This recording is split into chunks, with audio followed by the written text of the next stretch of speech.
नमस्कार, सत श्री अकाल, आदाब, अर्ज है, स्वागत है आपका दोस्तों। और आपके साथ जुड़ गया है RJ Ash from the sets of 90.4 Gyan Vani.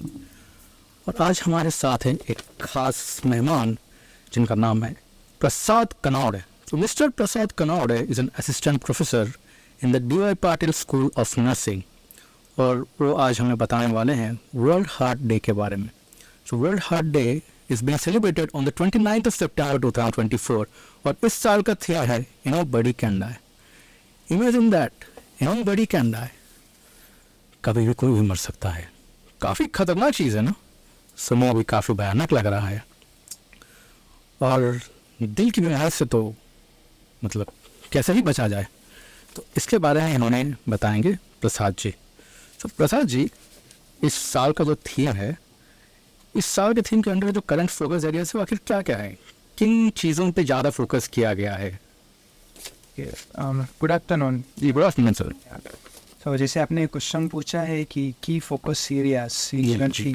Gym, तो आपने ही anybody can die. I could say ABCD is nothing but anybody can die. जी, that's a nice way to remember that. Yes. That anybody can die. Very serious and the powerful the problem nowadays that the people are facing with. During this focus area, the key focus, as you asked me, in this campaign, is aiming to have create awareness and battle for everybody can participate into towards this ABCD campaign. And the key focus area, I could say, the 50% off on heart diseases and the free doctor consultation. This is been started by keeping in view the seriousness of disease. This is also focus on the global impact of disease has been increasing nowadays. So free checkup and the free consultation and treatment for each and everyone. This has given the key focus areas. Those are really nice initiatives.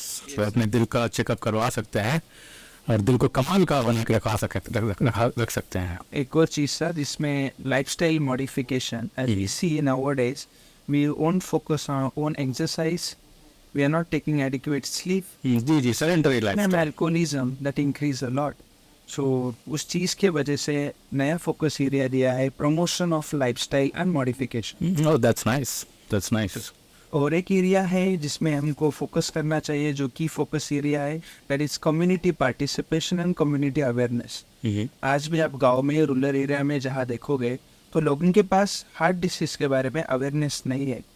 उसको कैसे prevent किया जाए, इसकी strategies लोगों को मालूम नहीं है, और भी ट्रीटमेंट लोगों तक पहुँच नहीं पाती है। सो लोग डिसीज़ के वजह से, ये डिसीज़ के नॉलेज ना होने की वजह से पीछे है और डिसीज़ बढ़ती ही जा रही है। इसीलिए लोगों को अवेयरनेस करना और ज़्यादा से ज़्यादा लोगों के कम्युनिटी का पार्टिसिपेशन करना, ये हमारा की फोकस एरिया है। जी। तो आपने प्रसाद जी से सुना कि दिल को जवान रखना चाहिए, दिल को सशक्त रखना चाहिए, दिल को हेल्दी रखना चाहिए। अगर आपका दिल टूटा है तो उसका तो कोई इलाज नहीं है। अगर टूटे दिल का इलाज होता तो देवदास फिल्म ना बनी होती और देवदास बन के लोग नहीं आए होते। लेकिन फिजिकली, अगर फिजिकल प्रोग्रेस की बात किया जाए तो उसका इलाज तो है, कार्डियोलॉजिस्ट करते हैं, but prevention is better than cure. और यही मैसेज आपको दे रहे हैं प्रसाद जी कि सेडेंटरी लाइफस्टाइल को त्यागिए, अवेयरनेस, जागरूकता फैलाइए, एक्सरसाइज कीजिए, और अगर फ्री चेकअप्स मिल रहे हैं, डिस्काउंट मिल रहे हैं, तो जाके अपना हार्ट चेकअप करवाएं। लेकिन प्रसाद जी, मुझे ये पूछना होगा, क्या ये दिल की बीमारी, is it really that serious a problem? Yes sir, मैं आपको कुछ स्टैटिस्टिक्स थे मेरे पास, और स्टैटिस्टिक के हिसाब से बताना चाहूँगा ये कितना सीरियस प्रॉब्लम है। It's usually earlier I said it's the global impact of disease. ये पूरे इंडिया की बात नहीं, ये पूरे ग्लोब में डिसीज पाया जाता है। 17.9 मिलियन लाइव्स ईच ईयर, इतना इम्पैक्ट ऑफ डिसीज है। Even if cardiovascular diseases, if you look into, it has a various categorization. So mostly it get divided into coronary artery disease, rheumatic heart disease, cerebrovascular disease and other diseases. जो भी दिल की बीमारी जो होती है, ये 4 डिसीज के कैटेगराइजेशन में ही होती है। एंड 4 out of 5 जो डेथ होती है, ये among the heart disease and the stroke की वजह से होती है, among the patient with the heart diseases. Even if you see 40% of the people जो they lost their lives at the age of 40 to 70 years in between that. Even if nowadays, if you see the young adults, young people, the death rate has increased with these cardiovascular diseases. The current statistics ये कहती है more than 70% of the people are lost their lives due to this sudden cardiac heart attack. Mostly जैसे मैं heart attack बोलता हूँ तो इसमें दो चीज़ें आती है, ischemic heart disease and the stroke, जिसमें मोर देन 80% जो टोटल हार्ट के पेशेंट होते हैं जो यही दो डिसीज कंडीशन से आते हैं. और इंडिया में आप देखो तो इंडिया में करंटली तो उसका रेट देखोगे 272 पर 1 लाख पॉपुलेशन है जो अपनी ज़िंदगी ख़त्म करते हैं because of heart disease. And वो ग्लोबल एवरेज जो डिसीज़ है उससे कहीं गुना ज़्यादा है. ग्लोबल एवरेज स्टैटिस्टिक्स है 235 पर लाख पॉपुलेशन और अपना इंडिया का है 272 पर lakh population. That means we are ahead. That's why I want to say it's a very serious problem of heart. तो काफ़ी जानलेवा बीमारी है, खतरा मंडरा रहा है हमारे सर पे, आपके सर पे भी मंडरा रहा हो, क्या पता कब दिल का दौरा पड़ जाए. तो लेकिन इससे बचें कैसे? तो आप इसके लिए हमें जानना पड़ेगा कि रिस्क हमारे दिल को किस चीज़ से है. तो what are the major risk factors कि आखिर किस चीज़ से दिल की बीमारी हो सकती है हमें? इसमें मेजर रिस्क फैक्टर जो दो टाइप के आते हैं जिसको हम मॉडिफाइबल रिस्क फैक्टर बोलते हैं, other is non modifiable risk factor. Non modifiable risk factor यानी कि एज है, जेंडर है एंड सम जेनेटिक फैक्टर्स, उसको हम मॉडिफाई नहीं कर पाते हैं. और कुछ मॉडिफाइबल फैक्टर होते हैं जो हमारे हाथ में होते हैं जिसमें हम बदलाव ला सकते हैं और इस फैक्टर से बच सकते हैं, जैसे कि स्मोकिंग एंड अल्कोहलिज्म, डाइट, उसमें बाद वर्क स्ट्रेस, लाइफस्टाइल, ओबेसिटी. तो ये सब फैक्टर होते हैं हमारे वो नॉन मॉडिफाइबल फैक्टर होते हैं. स्मोकिंग एक फैक्टर होता है और आई गेस आप सड़कों में निकले हैं तो काफ़ी लोगों को देखेंगे कि स्मोक करते हुए दिख ही जाते हैं. तो कैसे आखिर स्मोकिंग कैसे एक मेजर रिस्क फैक्टर है और इसका रिस्क कैसे घटाया जा सकता है? Yes, sir. If you see, sir, smoking is a major risk factor of heart, and it causes the many cardiovascular diseases. Mostly आप स्मोकिंग को देखोगे तो उसमें ऑलरेडी पैकेट पे लिखा होता है smoking is injurious to health. Why? Because it's contain the thousands of the chemicals. Mostly आप देखोगे तो उसमें निकोटीन है, कार्बन मोनोऑक्साइड एंड द तार, ये 3 कंटेन आते हैं.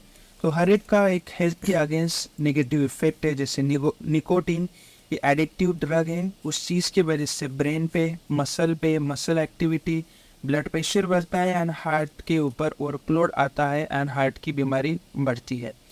उसमें जैसे कार्बन मोनोऑक्साइड जो मैंने कहा था, it's one of the poisonous gas.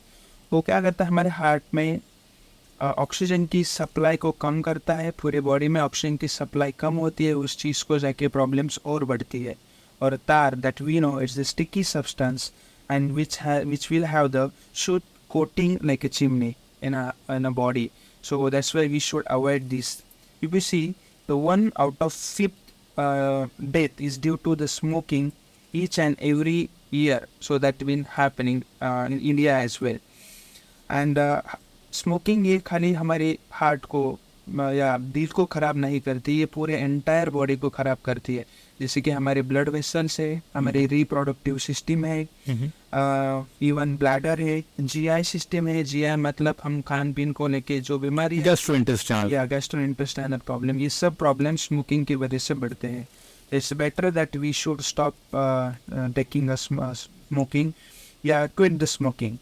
Even if the smoking actually heart में क्या कर, जैसे आपने क्वेश्चन कहा था हार्ट पे कैसे अफेक्ट करती है, जी क्या असर होता है एग्जैक्टली धूम्रपान का दिल पे? ये एक प्लग फॉर्मेशन होता है जिसको हम बोलते हैं आर्थेरोस्क्लेरोसिस. मतलब हमारे जो आर्टरीज एंड वेन्स होती है उसमें नैरोविंग आ जाता है. उसके बाद रेज ट्राइग्लिसराइड. अब ये ट्राइग्लिसराइड का क्या होता है, इससे फैट टाइप होता है जो is not good for health. Even if lower the good cholesterol, तो गुड कोलेस्ट्रॉल की मात्रा कम हो जाती है एंड हाई कोलेस्ट्रॉल की मात्रा बढ़ती है. उस चीज़ की वजह से हार्ट की प्रॉब्लम आती है. केवल स्मोकिंग करने से क्या होता है, सेल डैमेज हो जाती है, line of the blood vessel जो होते हैं वो डैमेज हो जाते हैं, उस चीज़ की वजह से हार्ट की और प्रॉब्लम बढ़ते हैं।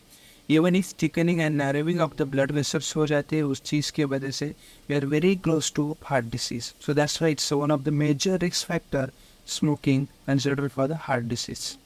तो जैसा कि आप लोगों ने सीखा, ये धूम्रपान के कारण आपके दिल के अंदर की जो नसें हैं उनमें गुड कोलेस्ट्रॉल कम हो जाता है, बैड कोलेस्ट्रॉल हाई हो जाता है, और क्या होता है कि वो जाम जाएंगी, और फिर अगर खून नहीं आएगा तो दिल खराब हो जाएगा, दिल खराब होगा, शरीर खराब होगा, दिमाग खराब होगा।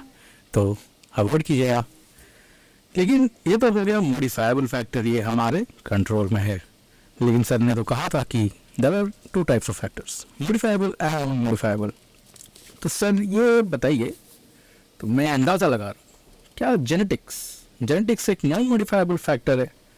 तो अगर ऐसा है तो आपका क्या मानना है कि क्या कर सकते हैं हम, क्या नहीं कर सकते हैं, और क्या प्रभाव है जेनेटिक्स का हमारे दिल पे, और किस तरह कैसा फैक्टर है ये?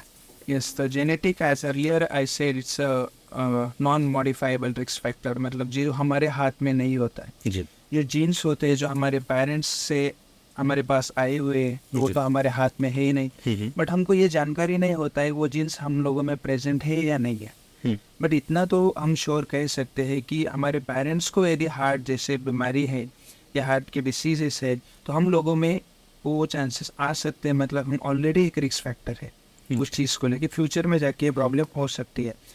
ये पॉइंट ऑफ व्यू के लिए genetics the can influence the risk factor for heart disease. तो इसके लिए एक फ्रैगमिन ये has given one of the study, वो study statistics point of view में बताना चाहूँगा कि ये कैसे इम्पैक्ट करता है।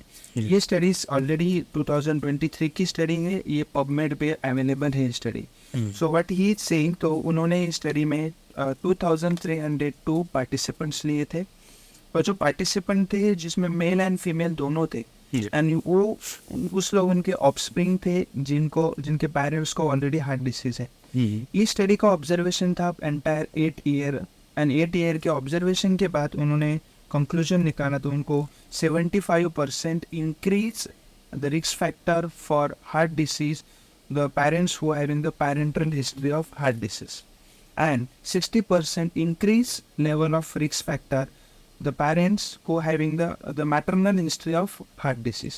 तो ये दो स्टैटिस्टिक्स है, और उन्होंने ये कंक्लूजन किया कि 40% जो कार्डियोवास्कुलर डिसीजेस है which is higher among the siblings have a history of cardiovascular diseases। तो मानो कि मतलब हमारे जनरेशन में किसी को है तो 40% ऑलरेडी हम लोगों का रिस्क फैक्टर है जहाँ ये दिल की बीमारी हो सकती है। तो that this is I hope you come to know the genetics क्या और कैसा इम्पैक्ट करता है। मतलब दिल की बीमारी इनहेरिटेबल है। यस। तो आप जैसे कि सुन रहे हैं दोस्तों, दिल की बीमारी इनहेरिट की जा सकती है, तो आपको पता नहीं है कि आपको कब हो जाए, कैसे हो जाए, तो इसका रिस्क तो आप घटा नहीं सकते। लेकिन मॉडिफाइबल फैक्टर तो ठीक है, खैर छोड़िए, आपके हाथ में ही है। मॉडिफाइबल फैक्टर आपके हाथ में हो, जैसे कि प्रसाद सर ने कहा, बहुत सी चीज़ें हैं, धूम्रपान हो गया, एक्सरसाइज हो गया, चेकअप्स हो गए। तो आज सर ने बहुत कुछ बताया, उम्मीद है कि आप अपने दिल का ख्याल रखेंगे। यस सर, आपने जो कहा था नॉन मॉडिफाइबल फैक्टर, तो वो फैक्टर में जेनेटिक्स में हमारे हाथ में नहीं है, बट एक चीज़ तो हमारे हाथ में है जो हम उसमें कंट्रोल कर सकते हैं। और कंट्रोल करने के बाद ऑलरेडी हमको मालूम है हमारे पेरेंट्स को है, तो कुछ चीज़ों की जानकारी हम डेफिनेटली कर सकते हैं, जैसे कि हम हेल्दी लाइफस्टाइल रख सकते हैं, डाइट के ऊपर अच्छा फोकस कर सकते हैं, जिसमें ज़्यादा नमक हो, ज़्यादा ऑयली हो, फास्ट फूड हो, ये चीज़ों से हम दूर रह सकते हैं। दूसरी चीज़ है जो हमारा वेट हम कंट्रोल में रख सकते हैं, बिकॉज जितनी ज़्यादा ओबेसिटी बढ़ती है बॉडी में, उतनी मात्रा में हार्ट की डिसीज़ के प्रॉब्लम्स बढ़ते रहते हैं। तो ओबेसिटी वन वेट कंट्रोल करना एक काफ़ी इंपॉर्टेंट फैक्टर है जो हम कर सकते हैं, दो इट इज़ नॉन मॉडिफाइबल, अपने हाथ में नहीं है फिर भी। मोबाइल वाला का तो फेवरेट खाना है वड़ा पाव, पिज्ज़ा। हाँ ये सब भी है। आज की जनरेशन में तो ये बहुत ज़्यादा पाया जाता है, खाइएगा, लेकिन ध्यान अपने दिल का भी दीजिएगा, इतना कहना चाहूँगा ज़रूर। और बहुत बहुत धन्यवाद प्रसाद जी को कि वो आज आए हैं, हमें समझ आए कि दिल का ख्याल रखना चाहिए, क्यों रखना चाहिए, कैसे रखना चाहिए, किस चीज़ों का असर होता है इस पर. And thank you so much sir for helping us, for coming to our sets today. And I hope our listeners will take care of their health from now on. Thank you so much to our listeners too. Thank you, sir.